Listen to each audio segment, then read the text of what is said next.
De que vale a independência se você não está ganhando exatamente quando você pode estar perdendo isso aqui? Hoje o tempo voa, escorre pelas mãos. Mesmo sem se sentir, e não há tempo que volte, amor. Vale mais que ouro. Vale mais que tudo. É o que a gente tem. Vamos nos permitir. Olá, gente. Olha, ele como artista total, com antenas sempre ligadas, que ele é, que sempre foi. Em sua obra ele sempre falou, cantou de coisas que tocam a gente de perto. Mas agora, mesmo sem notas musicais, depois que a vida andou dando uns sustos nele, ele nos traz uma reflexão necessária sobre um bem raríssimo e escasso na vida contemporânea. A pausa. Saber quando dar uma parada. Desacelerar. Saber viver. E aí, pela primeira vez na carreira, ele parou, aquietou. Pois alguém já disse, nada do que foi será de novo do jeito que já foi um dia, não será mesmo. E isso é bom, é uma preciosa oportunidade. Então, hoje, sem pressa, mansamente, a gente vai conhecer esse lado pouco evidente de nosso astro pop maior, que é o homem, o marido, o cara de casa, em que a palavra ritmo ganha outros sentidos, sempre a nos lembrar em seu mantra generoso, vamos viver tudo o que há para viver. Sempre bom conversar com você, Lulu. Ô Pedro, eu devia vir todo dia para ouvir essas coisas de você. Meu amor. Você me esclarece para mim mesmo. Me Muito liga, obrigado. me liga. Tipo, O fatalmente. que há para viver, Lulu, agora? Viver, né? Já é bastante trabalho, né? Eu pensei agora um pouco como Fernanda Montenegro. Já é trabalho suficiente para uma pessoa. Ela que é incansável, que trabalha incansavelmente, incessantemente até os 96 anos e mais uma vez demonstra para a gente como é chegar na maturidade absoluta e ter controle tanto do que faz quanto do que deixa de fazer, que a pessoa aprende como lidar com o equipamento. Eu acho que o plano agora é desenvolver o parasimpático. Meaning quer dizer... O ser humano, o sistema nervoso do ser humano é dividido em duas fases. O simpático, que paradoxalmente é o que regula o instinto de luta ou fuga. O de Reativo, aquele que fez o primata lá se escapar da savana. Escapar da savana ou poder atacar um animal, mas sobretudo saber a hora que foge e a hora que luta. Ou seja, é a luta. E o parasimpático? O parasimpático é o relaxamento, é o oposto disso. E são as duas fases do sistema, do seu, do meu, do nosso. Todos nós vivemos essa dicotomia. Depois que eu aprendi isso, rapaz, eu cheguei à conclusão que eu estou com o simpático ativado, juro, desde a adolescência. Travou ali. Travou ali, não de uma forma de eu acabar sendo disfuncional, não se deu, mas cobrou um preço muito alto da minha existência. E hoje eu realizo que uma existência no simpático não progride tanto. Pela primeira vez, você está com 7,2. 7,2 indo para 7,3. Pela primeira vez você parou? Agora vão ser 2 anos sem turnê. É a primeira vez desde os seus, o quê? 16? Não. Teve um episódio ali nos anos 2000, depois do projeto acústico, que foi muito bem sucedido. Eu fiquei muito tempo, talvez 2 anos trabalhando aquilo, que eu dei uma parada também. Não sei se chegou a 1 ano inteiro. E tampouco foi assim programático como foi dessa vez. Vamos parar? Vamos dar um tempo? Foi pensado. Tramado. Foi pensado. Desculpa? Pensado, tramado. Tramado. Primeiro entendi pesado e dramático. Mas foi um pouco dramático também. Qual foi o drama? O drama foi um susto de saúde que eu tive no meio do ano passado. Do nada eu apareci com uma vasculite. Uma coisa que se chama púrpura de Enoch-Scholine. Mas espera aí. O púrpura vasculite foi um diagnóstico que veio depois de 2 internações sem esse diagnóstico. Na primeira internação eu fui diagnosticado com dengue. ainda que eu apresentasse os sinais aparentes da púrpura, que são manchas vermelhas pelo corpo inteiro, quase como os caras. E uma inabilidade, uma coisa reumática, que eu perdi o uso das mãos, eu não conseguia colocar as meias. O dramático, Pedro, porque do nada, você está bem de saúde, está trabalhando, está fazendo as coisas, estava fazendo no meio da maior turnê que eu fiz nos últimos 10 anos, pelo menos. E caí. Não é uma coisa assim, passou mal, teve uma intoxicação, caiu, quebrou o braço, estava jogando. Não, uma doença de ordem autoimune. Do nada. Na realidade, púrpura é uma doença infantil. É mais Pois é, eu fui pesquisar e disseram, é uma doença de criança. de criança. E que eu tive. Aparentemente, depois, supôs-se que a dengue tenha feito a desorganização imune que facilitou essa instalação dessa coisa.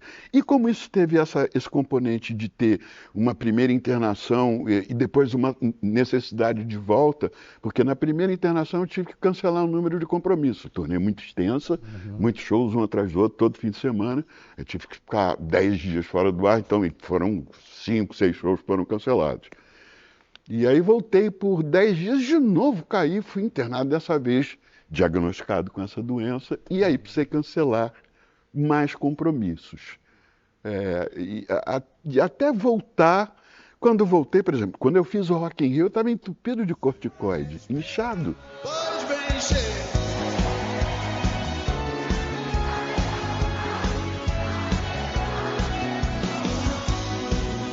Oh, descobridor dos 7 mares, navegar eu quero. Era o tratamento para eu não ter de novo aquele negócio. Pensando, você falou que era difícil calçar o sapato. E para tocar guitarra? Impossível. Não, e durante o surto, durante a crise de púrpura, de vasculite, Nem pensar. eu mal conseguia ficar de pé. Tinha determinados momentos que, pela quantidade de medicação que eu estava tomando, que eu tinha um mal-estar permanente. Eu era uma daquelas pessoas que anda pelo hospital com uma batinha com a bunda aparecendo, com o seu intravenoso. E tinha horas assim, eu passei 5 dias sem conseguir comer. Pessoa sem conseguir comer por 5 dias, ela desfalece. Então foi um susto. Eu nunca tinha passado por uma situação de saúde. Foi a pior que eu passei na minha vida. E aí exigia de você não só tomar medicamentos, como reprogramar a vida. O entendimento que a gente teve do susto é que a vida é muito precáriazinha. Uma hora você está bom, outra hora você não consegue botar suas meias. É muito rápido você passar de ser um ser atuante para ser um ser inteiramente dependente para levantar e ir ao banheiro. E isso me deu uma compreensão de o quão rápido pode ser, assim, e o quão precioso é o tempo que você tem, o tempo de vida, né? E aí você pensou o quê? Que você podia usar o seu tempo de uma maneira diferente do que você estava usando?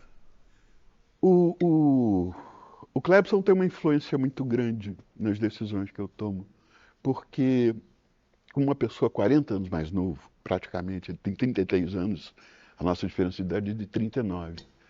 E ele está no auge da força dele, e de planejamento, de compreensão, de entendimento. E ele se preocupa comigo como uma pessoa que de fato ama o outro. A preocupação dele comigo me fez ter uma noção mais clara do quanto eu devo me preocupar. Por outro lado, a escolha foi de passar isto que eu estou passando esse ano de sabático. Que delícia! Mas o Clebson virou para você e falou: para, Lulu. Ele falou, vamos parar, vamos dar uma parada. Só que ele é bastante coercitivo. Ele fica quase manipulador. Vamos dizer, eu tenho um instinto muito forte e uma independência, Mas de que vale a independência se você não está ganhando exatamente o que você pode estar perdendo com aquilo? Então, ficou um pouco tácito e assim, sobretudo depois de 12 anos contínuos de televisão, esses 12 anos de televisão, junto com a carreira regular, talvez tenham sido os anos que eu mais trabalhei na minha vida. E trabalhar muito intensamente. Porque você sair do estúdio às 11 horas da manhã e tem que estar voltando no dia seguinte às 11, lindo para continuar opinando. A gente fazia um programa de 1h30, 1h, sem texto. O motivo que me levou a bater logo é porque eu não queria ser conhecido como uma pessoa que não bateu para você. Qual foi, Lulu? É Isa. Mas é bonita essa bicha, gente. Ah, obrigado. O Clebson, esse companheirão, ele virou também uma espécie de cronista particular, assim. Ele mandou pra gente uns vídeos, uns registros aqui de Lulu nessa onda sabática. Meu pai do céu. Depois era um vício, uma intoxicação. Pode ser que o barco vire, também pode ser Berenice. que não, pois Berenice. sempre tem a cama pronta e rango no fogão, luz acesa, me espera no portão pra você ver que eu tô voltando pra casa já já. A coisa mais engraçada desse é que isso aí ele me fez fazer. Ah, foi Na dirigido. verdade, ele já estava puto, porque já estava na hora de ir embora dessa casa em Venice, que era na beira do canal, e eu não tinha feito o que ele queria que eu fizesse, que ele precisava daquele registro no canal cantando alguma coisa. Então, na última hora, antes que ele ficasse mais chateado, porque a essa altura eu concedo que o plano é dele, um pouco. Meu encontro com ele redefine minha vida, porque 90% desse simpático superativado era uma carência, uma falta, um desejo não realizado daquela correspondência afetiva ampla em todos os sentidos. Tua libido estava toda sequestrada pela carreira, é isso que você está falando? Eu me permiti que isso acontecesse até um determinado ponto. Na realidade, eu não posso omitir minha experiência com Scarlett. Eu fui marido dela, companheiro dela, porque nunca nos casamos, durante pelo menos 12 anos. 12. E a minha aposta ali era aquela pessoa queria tanto, está na letra da canção, quando diz: ela demonstrou tanto prazer de estar em minha companhia, que eu experimentei uma sensação que até então não conhecia, de se querer bem, de se querer quem se tem, e ela me faz tão bem. Era isto. Isso durou um tempo. De um momento em diante, minhas necessidades, minhas carências, que não atendiam a agenda do casal, ficaram mais flagrantes, e eu falei: olha, para mim, deu. Muito obrigado pela oportunidade, pela experiência. Eu estou seguindo meu caminho. Por mais doloroso que tenha sido e mais difícil que tenha sido aceitar. Você, de alguma maneira, você redescobriu um Lulu que estava apagado? Você matou as saudades de um selfie aí seu? Não, Pedro. Eu acho que eu fiquei cada vez mais à vontade em simplesmente ser, sem ter que provar nada para ninguém.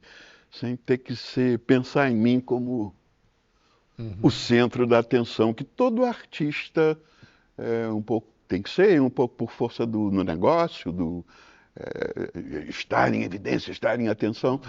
Essa altura, eu acho que eu granjeei o meu quinhão, o que me era de direito, a parte que me cabe nesse latifúndio.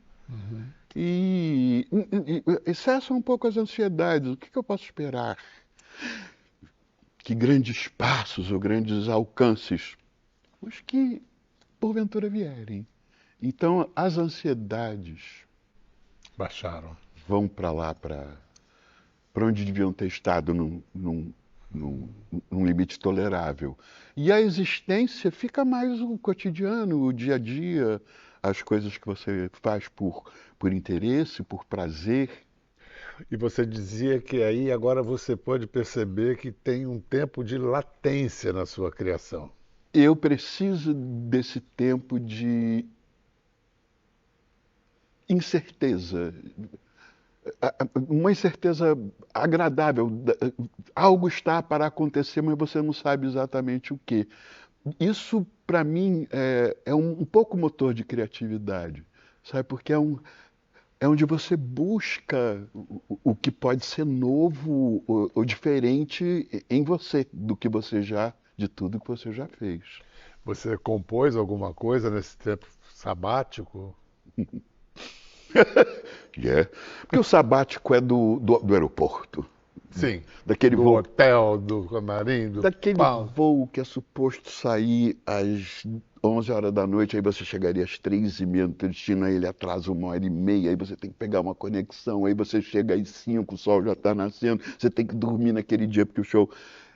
Isso realmente tem uma resposta boa de David Bowie também. Perguntaram para eles, mas você não sente saudade de fazer turnê? Você não gostava? Os primeiros 40 anos eu adorei.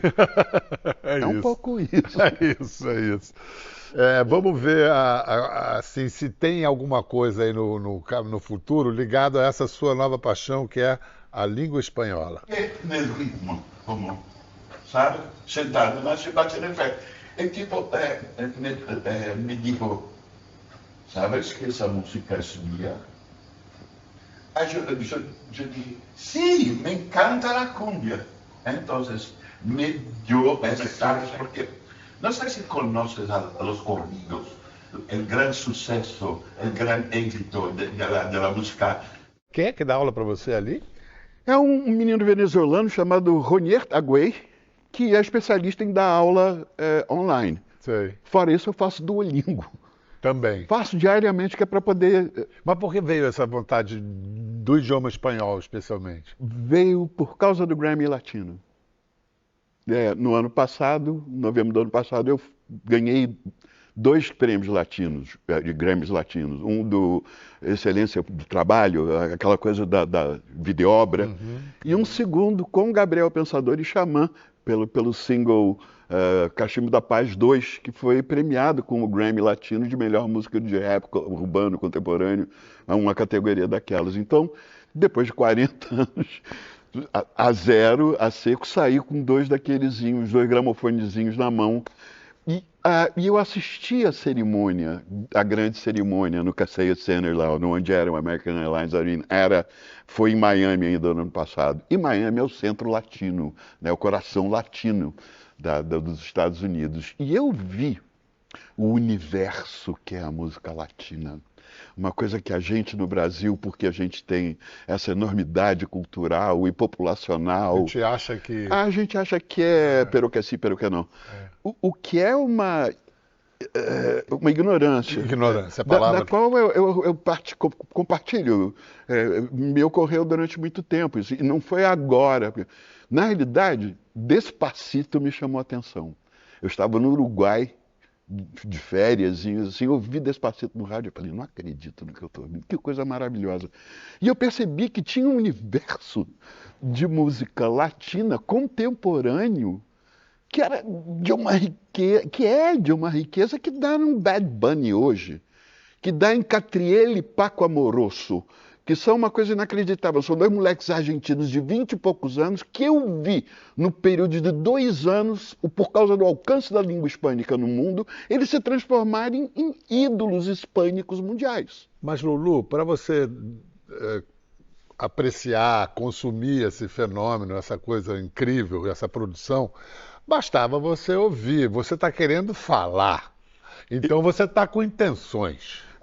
Não tão objetivas. Eu já gravei uma coisa em espanhol.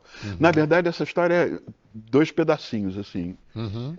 Em 96, eu gravei no álbum Liga Lá uma canção do Charly Garcia, o grande compositor e músico argentino, chamada De Mí. Menino, eu fui ouvir a gravação agora. Que ódio que me deu. Assim. Primeiro, eu passei anos dizendo que Charly Garcia nem para dizer Deus te salve, cachorro. Eu gravei a música dele. O espanhol é de você morrer, de tão ruim que é de tão... Mas é macarrônico. Como que me permitiram fazer isso? E ainda tinha um percussionista patagão, Ramiro Mussoto, saudosa memória, que porra, podia estar ali do meu lado me ensinando a falar aquilo, um palavra... Deixou você pagar aquele mico. Pô, paguei esse... Não teve ninguém que me dissesse, mano, presta atenção nisso aí. Me deu um remorso enorme. Agora eu peguei uma canção da última safra, chamada Hit, e a fiz inteiramente em espanhol, e está gravada, assim, vamos ver o que se faz com isso, mas não com a intenção objetiva de furar o mercado. Na realidade, me deu vergüenza de estar tão ajeno a toda essa verdade. O pessoal que estava fazendo pesquisa para esse nosso encontro, Renato Onofre e o Heitor, eles desencavaram aquela nossa... Quando a gente se conheceu, em 1983, nós jovens, angustiados, e aí agora eles viram novos significados nisso aqui. Vamos ver aqui. Lulu, outro dia eu estava conversando com um funcionário lá da sua gravadora, ele estava comentando que você é um dos poucos artistas a quem o sucesso faz bem. Quem é esse cara? Eu não vou te dizer o nome agora. Que disse, por exemplo, que o Lulu de hoje é completamente diferente do Lulu de 6 meses atrás, depois do sucesso de Como uma Onda e tal. Como é que funciona essa coisa do sucesso com você? Te faz mesmo bem, te faz crescer? Faz. Eu acho que eu fico mais angustiado, né, se as coisas não acontecem. Acho que é simples como isso. O fato é que, na realidade, eu tenho brigado muito para conseguir dar os passos que eu quero na direção em que eu quero dar.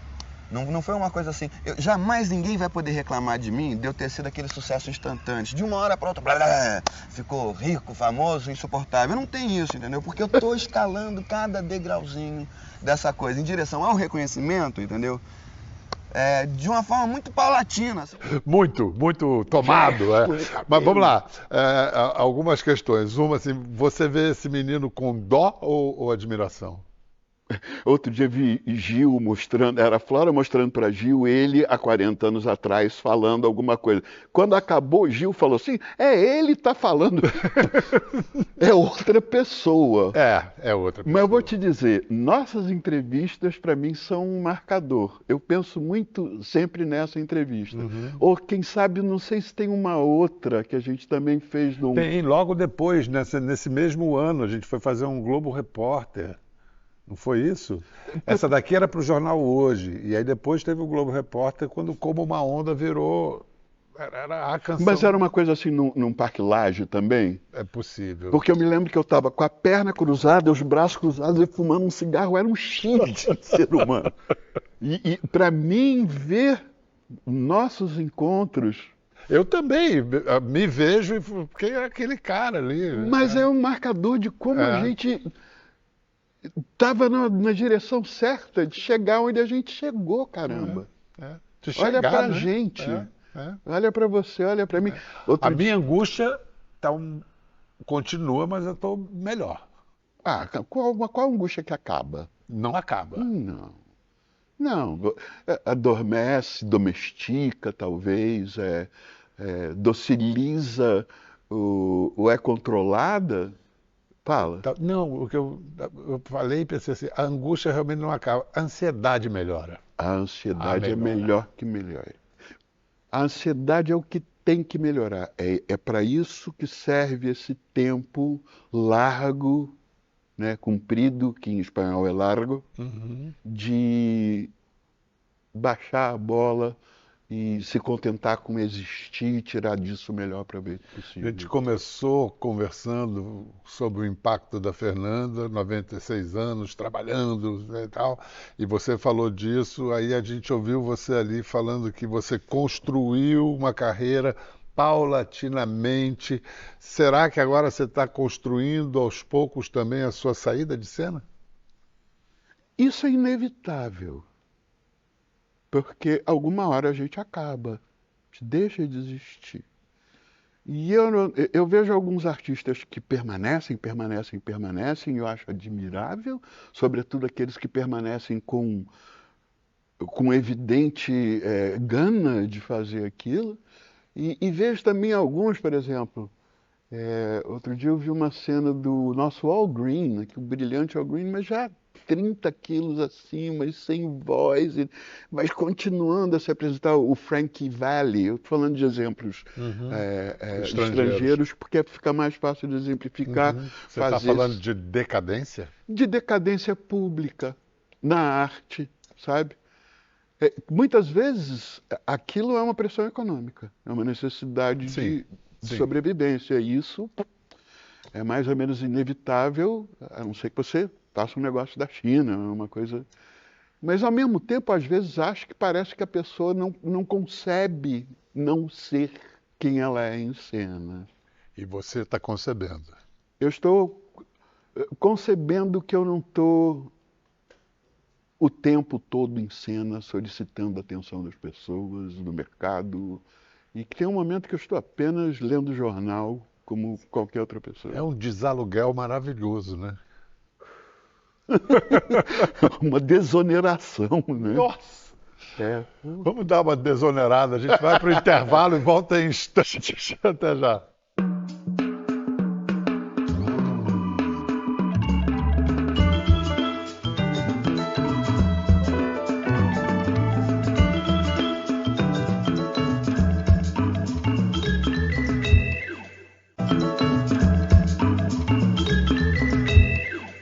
Bem-vindos de volta. Cara, uma vez eu estava lendo uma coisa e dizia assim, quando um artista fica realmente muito próximo ao público, ele prescinde do sobrenome. Você não é mais Lulu Santos. Tudo bem, você é Lulu Santos, mas você é Lulu. Não precisa falar Lulu Santos para saber que está falando do Lulu. Cher, Prince, Madonna. Não é? Não tem... Jô Soares. É Jô. E você é o Bial. Eu sou o Bial, meu ao contrário. Eu fiquei só... Você já falou disso, mas assim, o que o recolhimento trouxe para o criador que o palco nunca deu para você? Talvez a separação dos espaços. Porque a criação, se você está na roda, você faz aquele álbum em 2 meses, passa 2 meses lançando, e pode ser que daqui a 2 meses você olhe para trás e fale, não era bem isso. A pressão do show, disco, show, divulga, faz você ficar mais relaxado em relação à necessidade de ter material independente daquilo ser o melhor que você pode fazer na hora. Você falou de 2 grandes parceiros nessa nossa conversa. Claro, do seu amor querido Clebson, que cuida de você, que te estimula, que você cuida dele. Claro, nada é só inteiramente bonzinho o tempo todo. Claro, hoje de manhã estava... Mas ele consegue causar alguma coisa em você. Mais do que qualquer outra pessoa na minha vida. Ninguém mais que eu me relacionei, eu conheci, teve tanta entrada.